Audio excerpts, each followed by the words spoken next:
Ankit, do you have your pair of Oculus VR headset? Yet? I don't have them yet, but I'm dying to get my hands on them. Well, you better, because, we'll need them to live our best virtual lives in the Metaverse soon. In fact, I heard that the Metaverse is the next destination wedding location. Wow. Fascinating as it sounds to take us through the Metaverse way of life. We are looking forward to. Please welcome entrepreneur, investor, best-selling author, award-winning producer, and founder and CEO of Zuckerberg Media, Miss Randi Zuckerberg, in conversation with my co-anchor Aisha Faridi and senior editor Times Network, Sonali Krishna. Randi, hi. Can you hear me? Absolutely. I'm so happy to be here, and what a great event you're hosting today. I must say, Randi, I'm so envious because you're looking all fresh. It's morning for you and it's almost 9 p.m. for me. Maybe in the Metaverse I could match up with your fresh look. I think you're looking really beautiful, and I'm envious of how gorgeous and smart you're looking at the end of a long day. So we can share tips. Okay. Great. Lovely to speak with you, Randi. I'm super excited about this conversation. Metaverse has been the buzzword for a while when we talk about, the marketing and the advertising community. They've gone gaga over it. But for the uninitiated, for myself and the audience, could you first throw light on what the Metaverse is? And my rejoinder to that is, if I, as a layperson, wanted to have a different life in the digital realm, in the Metaverse, I want a different personality, possibly different parents, a different nationality, maybe even a different partner. Would that be possible? Yes. I love it. Why not? Change it all up. First of all, I want to say that if anyone's listening and doesn't know what the Metaverse is or feels confused, you're not alone. In fact, I think most people who use the word Metaverse don't even know what it means. I think a lot of companies are just including it into their pitch decks so that they can raise more money and sound more innovative with Web3. So let's start with a little lesson. Metaverse really applies to a three-dimensional virtual world that uses either virtual reality, a headset like an Oculus, or augmented reality that you would have on your phone to really have a very immersive experience. And today, mostly that's used for gaming and for entertainment. Gamers are very familiar with these immersive worlds.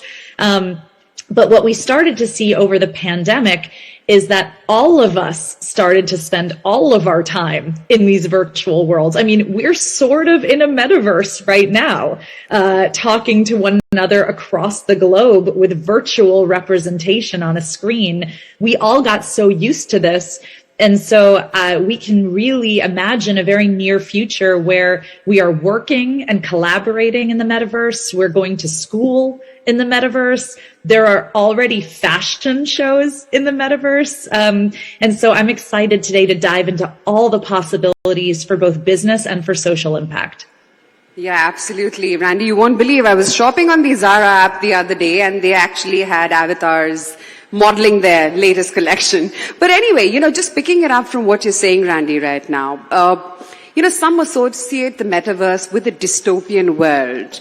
When I think metaverse, sometimes I'm thinking about, the movie Ready Player One, people spending more and more time online, secluded, detached. Now, we're already coming out of 2 years of a pandemic of stay-at-home and isolation and lockdowns. What could be the social impact of the metaverse? I think these are great questions, and the honest answer is that nobody really knows. What we do know is that loneliness was a global health epidemic even before the pandemic, and now it's tenfold with all of us being so isolated over the last few years. So in some ways, I can see the metaverse helping, and in other ways, I can see it potentially hurting. And I love having kind of an outside perspective on all of this. I've written a book called Complicated on how these issues are so complicated. And I think that any time we're evaluating new technology, we have to look at it from both those lenses. So on the helpful side, I see I mean, we have this debate of whether the metaverse is a thing or not. My children have been playing Roblox and Fortnite for years. They are already in a metaverse. I mean, those are considered two of the most popular metaverses that exist. And so they're used to it. They're used to virtual currency. They have friends and connections and really rich, meaningful relationships there. On the other side, as a mom, I think, okay, if children are in these immersive worlds and maybe they're playing games that are fighting or have violence and things like that, is that going to bleed into their real life somehow? Are they going to start to be able to lose track of what's virtual and what's reality? But I'm so excited for all the tools that people growing up today will have at their disposal and the opportunities they'll have. Right. I'm going to turn that question around and talk about what companies and brands are doing today. And you better than anyone else can answer the question. As we all know, even Indian brands and global brands, of course, have jumped on to the metaverse bandwagon without understanding what the metaverse is, what are the implications, what's their role as a brand in the metaverse, and most importantly, how will they engage the consumer?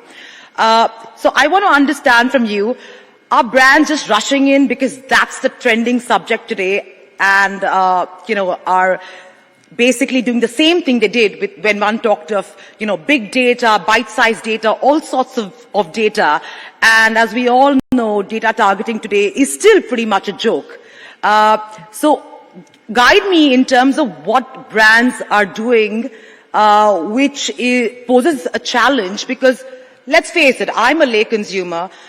I consume some brands. I'm not interested in interacting with a Nescafe or, David Off or any other brand in the metaverse. I'd rather interact with Aisha, who's a friend of mine, right? I'm more interested in her life than I'm interested in Nescafe. So give me a sense of what brands are trying to do because I just think they're groping in the dark.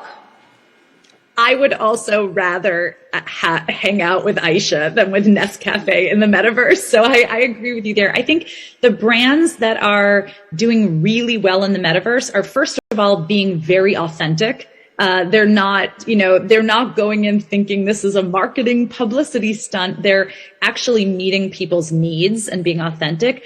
And I think, two, they're really understanding the reasons that people are going into the metaverse. And I think the biggest reason that people want to engage with a brand right now is around identity and self-expression.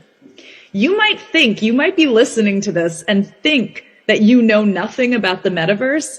But if you have ever tried to get the right URL for your business or the right handle on social media for your name, well, congratulations, you have engaged with the metaverse because you have cared about how you are digitally represented online. And so the brands that are succeeding are understanding that. For example, Nike. People love collecting sneakers. I have a huge shoe collection myself. I'm not into sneakers, but people who are into sneakers are really into them. And so Nike was really smart and acquired, instead of kind of like diving into the metaverse themselves, they acquired the leading virtual shoe company and partnered with that company to go into the metaverse. This might be a controversial one, but just to spark our imagination, the giant pharmaceutical company Pfizer gave vaccinated gamers a little badge for their avatars in the metaverse that showed that you were vaccinated in real life against COVID-19, like little things like that.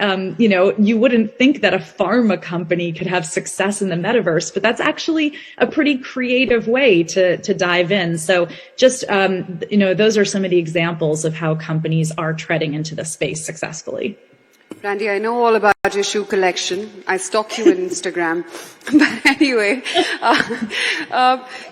just sort of playing devil's advocate here, Randi, when consumer internet was launched in the 1990s, I mean, most people thought it's going to be just about information exchange and emails and here and there and data collection, right? But there were people like a Jeff Bezos who had that vision, and we all know what, consumer internet looks like today. Are we missing out on something on what the metaverse could be in the next 10, 20 years? I think you're absolutely right that what it looks like today is nothing like it's going to look like in the future. And I think back to the early days when I first had a cell phone, when kind of mobile phones were coming out, and you could only SMS with people who had your same provider. So my husband had he was on AT&T, I was on Verizon, and we could not SMS with one another. So that's useless. That was a completely useless technology. That's sort of where the metaverse is today. There are all these different websites. They don't collaborate. If you build an avatar on one, you can't port it over to another. So it's very clunky. We're at those very early stages where you can see glimmers of how useful the SMS will be when you can chat with everyone, but it's not there yet. And so I think a lot of the talk of the metaverse right now is people who are excited about the promise of what will happen in the next 5 to 10 years, while understanding the reality that it's not quite ready for mainstream adoption. But that's why people are buying up millions of dollars of virtual real estate in the metaverse, because they're predicting that people will spend time there. They're working on building 3D avatars and beautiful universes now for when people are ready. So it's a gamble, but I think an exciting one. Sure. Randi, while everybody is going gaga over the metaverse, I'd like you to throw some light on the dark side of the metaverse. As we know, regulators are already grappling, and struggling with managing the negative externalities of the current digital technologies, whether it's issue of personal data collection, privacy, deepfakes. What are the kind of, issues that's going to come up in the metaverse, in the dark side, and how will each country or each region tackle the metaverse, given that regulators have different rules for different regions? And even cybercrime, added to that. Yeah, these are great questions. And, I've been writing for 2 decades now about the pros and cons of anonymity online. Even from the early days of Web 2 and social media, I understood why people need to be anonymous online, but at the same time, I think people become the worst versions of themselves when they can hide behind screens and handles. Now, one of the big promises of the metaverse is that you can give access. For example, I'm working right now with an entrepreneur who's building a school for girls in the metaverse who in real life live in countries and regions of the world where girls are not allowed to go to school. That to me is a beautiful use case for the metaverse, and you can understand why these girls would need to remain anonymous and go to this school.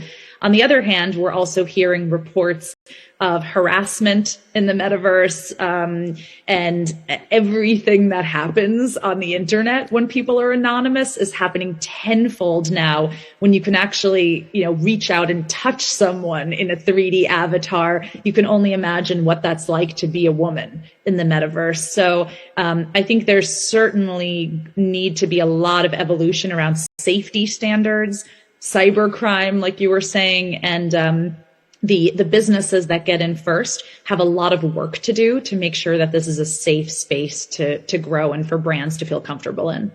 Right. But Randi, just taking a leaf out of what you just said, for businessmen here and our audience which is intrigued by the economics, I wanted to understand what are the problems for businesses to solve out there in the metaverse?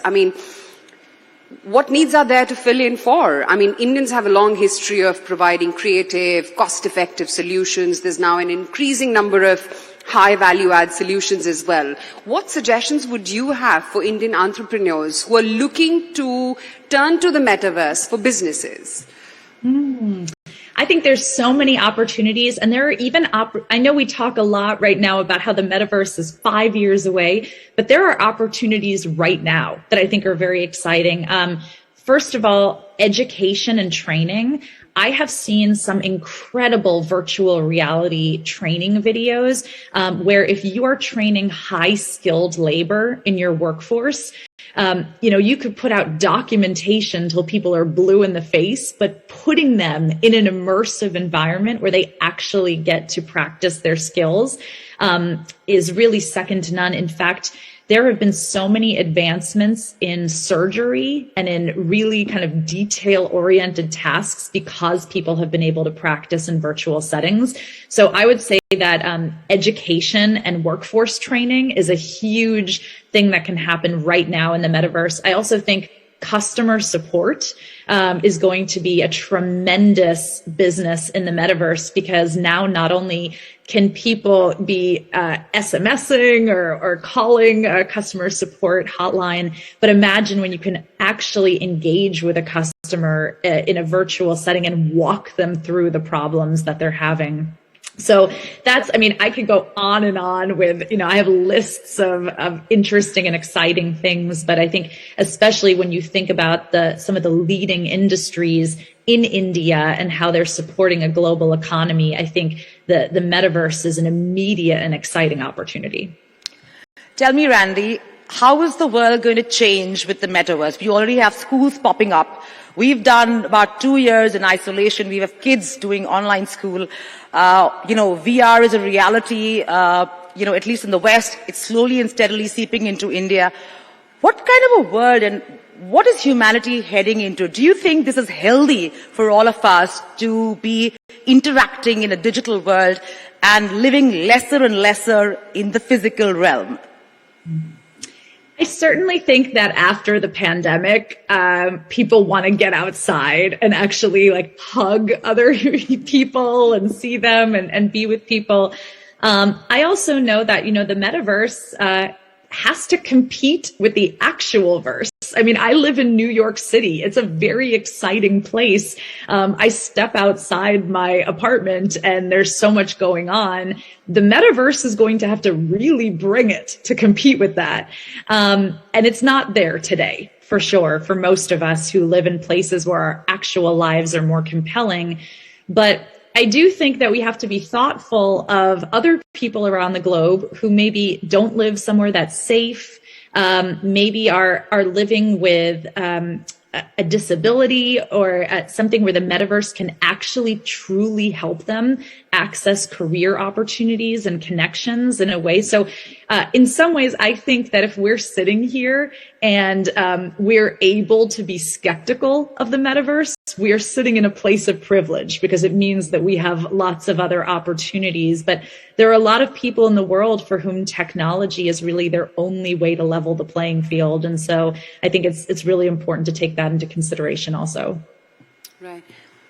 But is that a fair world really, Randi, where everything is equal? What makes up all of us is inequality, is the haves and the have-nots. That's the aspiration. What kind of a utopian world is the metaverse going to bring to us? I think a lot of Web3 right now is being built on these utopian ideologies of decentralized finance and the blockchain, where everything is transparent. And I think we all know that never works, that utopian vision. But there's probably an interesting middle ground between the very centralized economy that we're living in right now with Web 2 and this utopian ideal of Web 3. And what I certainly believe is that while not everyone has the same access to finances and opportunity, everyone should have the access to knowledge about it and education. And so that's a huge passion of mine, is educating women around the opportunities with the metaverse, with Web3, with crypto, not telling them that they should invest any of their own money in it, but just having access and understanding of these trends so that we don't get left behind. Let's talk shop, Randi. For everybody who's listening, how do brands make money on the metaverse?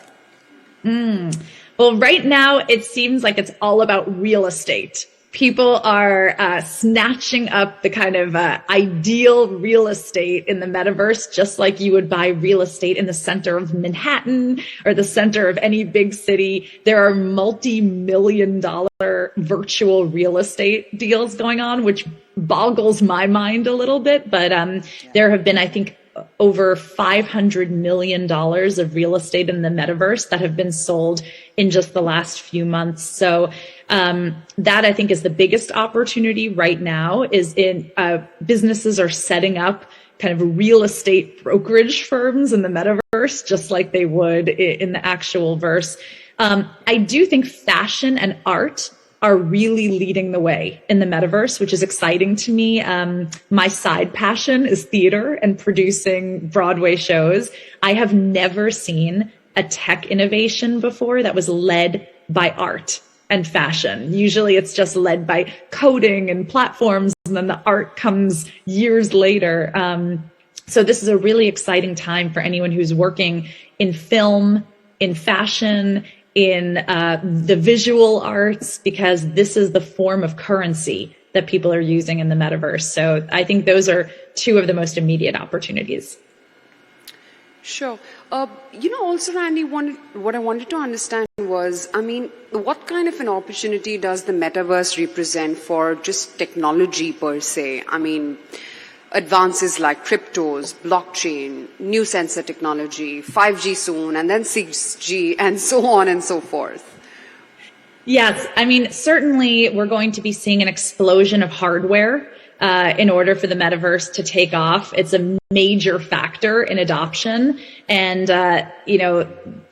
current VR headsets, they're getting better every year, but they're still a bit large, a bit cumbersome, and I'm excited to see where that technology goes. Also, computing power is a huge issue which also presents a huge opportunity for businesses. If you think about the fact that in the metaverse, people are going to want to attend concerts all at the same time, so you could have millions of people who simultaneously want to be in the same immersive experience. Well, we probably need 1,000 times the computing power that's available today in order to actually have that happen. Graphics, companies that are working in graphics processing, in 3D imaging, all of these things are going to be hugely successful businesses going into the metaverse. Volumetric video capture. So anyone who's working in those businesses, this is a great time to be in those industries. Randy, I'm just going to change gears a little bit. You're a Silicon Valley veteran, and you've talked about how you've had complicated emotions about at one point being a minority in the Silicon Valley, and you have complicated emotions about how women were treated in the Silicon Valley. I want you to throw some light on your experience at that point in time, and also tell me what's changed and what's remained. Yes. In some ways, I'm very hopeful by what I'm seeing, and in some ways, I'm frustrated by how little has changed. When I look at the fact that only 4% of people holding crypto are women, it makes me just want to put my head in my hands and think, really, has nothing changed in 20 years from when I was on the front lines of Web 2? How are we just so much missing the boat 20 years later? On the other hand, though, I do look around, and when I started my career in Silicon Valley, there were no female investors at any of the top venture capital firms. Now today, especially in the United States, it's really a strange thing to see a venture firm with no female partners. And in fact, there are multiple all-female venture firms that are raising billion-dollar-plus funds, which I think is really exciting. And I'm starting to see a shift in Web3, where even though the crypto assets are not quite held by women, when you look into NFTs that are more driven by art, that's almost 20% women, which is much more of an encouraging stat. So there are some things that are interesting. I'm still remembering in the start of my career in technology that businessmen would come into the office at Facebook, see me, ask me to get them a coffee, and then 5 minutes later, they would realize that I was the one running the meeting that they were there for. There's a lot less of that happening today, but having those experiences, I can understand why women would choose to remain anonymous in the metaverse and in the internet. It's much easier to go through this world as a man, and now you have the opportunity to with your avatar. Right. Also, Randy, there's a lot of focus on what could go wrong, and explainably so. It always is the case, right? When crypto came into existence, everyone was like, why do we need a digital currency? And now we have many companies and many countries adopting the same. But help us understand what could go wrong with the metaverse. Also help us dream a little bit. What if everything does go right? What could the metaverse be, say, 20 years from now?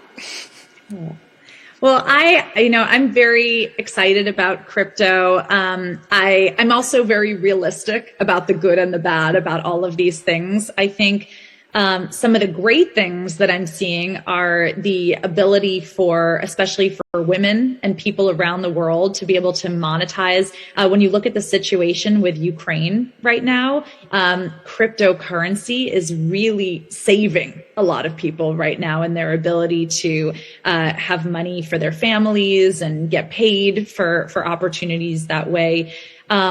Of course, though, whenever currency is changing hands anonymously, there are always people who are going to use that for nefarious reasons also. And so, again, that kind of goes back to our chat a few minutes ago about there needs to be a middle ground between complete centralization and complete decentralization. There maybe needs to be a middle ground of some rules and regulations while still allowing all the beautiful things that cryptocurrency powers.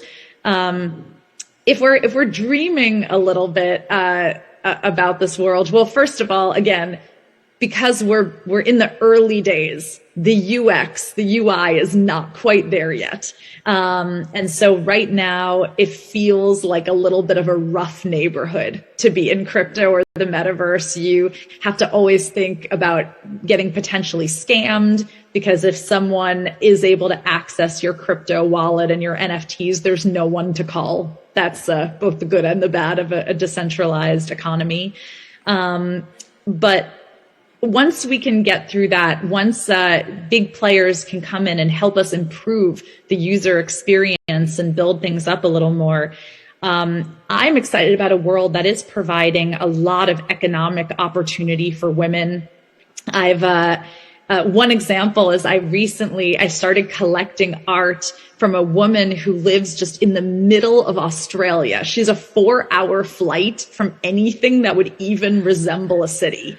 And for many years, she and her husband were selling pottery in local crafts markets. She's now one of the most successful female NFT artists, and now has a team of 20 people, is like flying to New York City to keynote a conference next month. And so when you think of that, it does allow you to dream about the economic opportunity for people around the world who wouldn't have had access to that before. So that's what gets me excited about this world, is the chance to uplift women and give them the tools and access to improve their own lives and their communities. Randi, before I let you go, I know the session is not about crypto, but I absolutely fell in love with your take on Adele's Hello. Would you mind if you sing that for us right now? It's 9 p.m. here, and it would really energize us if we could hear you sing that, your crypto version of Adele's Hello. Yes, I'll give you a few lines and then everyone can check out the video. Hello, it's me. Would you like to talk about a cryptocurrency? We'll go over everything, 'cause you've got coins from different blockchains and want to do some trading. Hello. Perfect. Round of applause, guys. Thank you so much, Randi. That was awesome. absolutely outstanding. Loved having this session with you. Thank you, Randi. so much. Bye. Thank you so much, ladies. It was a fascinating session, and the amount I've heard about cryptocurrency, I think I might singing those songs again. Anyway.